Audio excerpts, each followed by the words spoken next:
Hey everyone, Phil here from support at Missive. In this deep dive video, we'll look at the differences between personal rules and organization rules. The main thing to understand is that personal rules only apply to private conversations that are not linked to an organization. Organization rules only apply to conversations that are linked to an organization.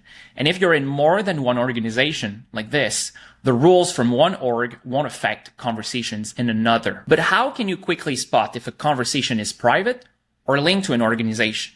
The answer is in the caller banner.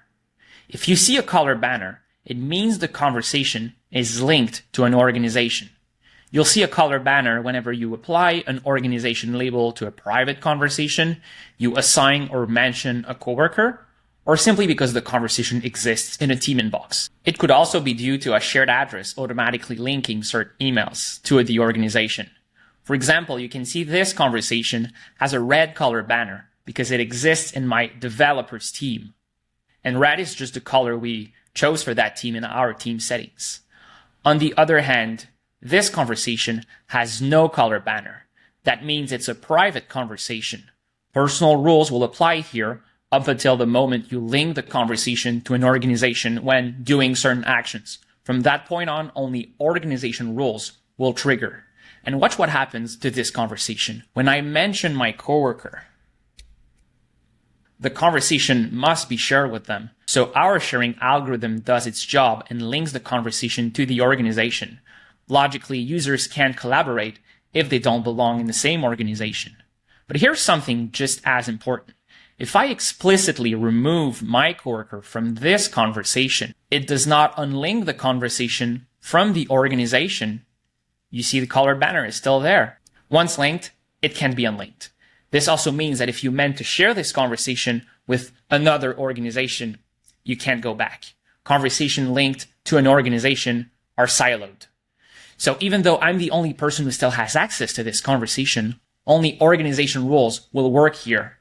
This is usually why you'll see a user set a personal rule that applies an organization label or moves a conversation to a team inbox. And once that's done, the user's personal rules stop working in that specific conversation.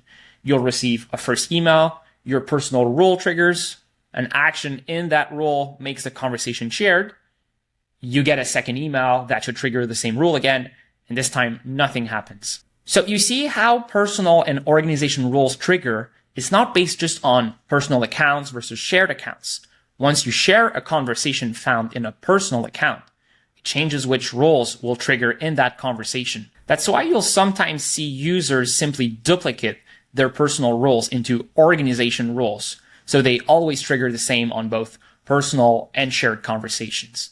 However, if you'd like to skip and only rely on organization rules for both shared and personal email accounts, there's one way to do that using shared addresses.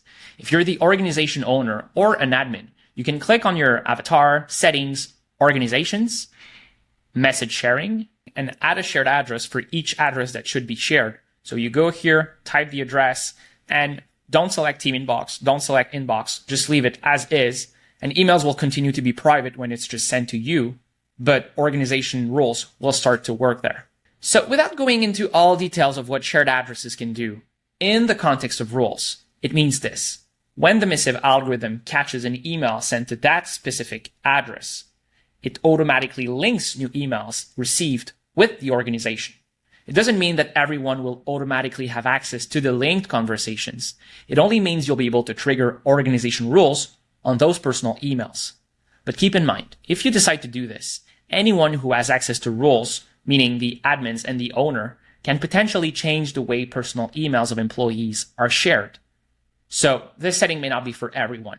Each company deals with security and information sensitivity differently. Thanks for watching this deep dive explanation. I hope this was useful. See you in the next one.